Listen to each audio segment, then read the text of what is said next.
Hello, my name is Tyler McGaugh-DuPont. I'm a student at SC4, and today I'll be going over Pascal's law for my hydraulics and pneumatics class. Pascal's law states that pressure applied on a confined fluid is transmitted undiminished in all directions, acts with equal force on equal areas and at right angles to them. So I have a visual here to help demonstrate that. It's someone applying force to a bottle with a liquid in it, and just the force being distributed evenly throughout the bottle in right angles.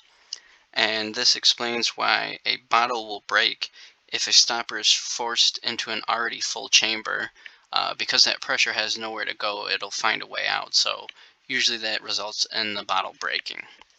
Now, this principle is actually used in hydraulics to move larger objects with smaller pistons. So I have a visual to help demonstrate that as well. And in this visual, you can see that we have an input force of 10 pounds on a 1 square area.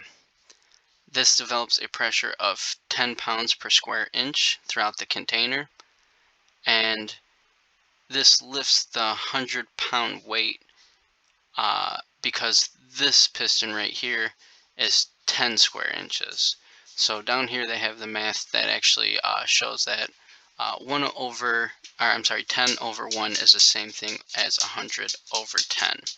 So a good way to think about that is, since this is being pushed down right here at 10 pounds on a 1 square inch platform, 10 pounds of pressure per square inch, this is 10 square inches. 10 times 10 equals 100, and that's how 10 pounds of pressure can actually lift a 100-pound weight.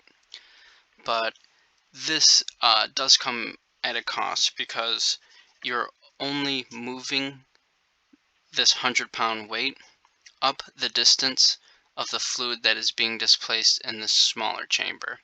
So I have another image here to visualize that.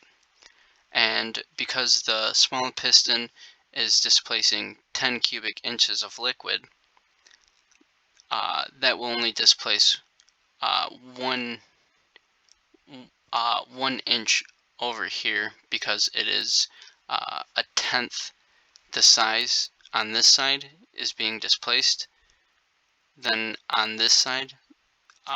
So it moves up a smaller amount, and it's directly proportionate inversely.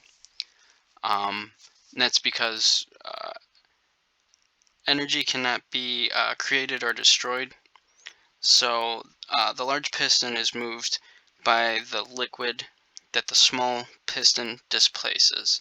And since they're inversely related, that means that even though you're able to lift more, it goes a shorter distance. So that's just a real kind of bite-sized explanation of Pascal's law and how we take advantage of that, applying less force to move a heavier object, but it goes a shorter distance. So that is something that has to be taken into account. Thank you.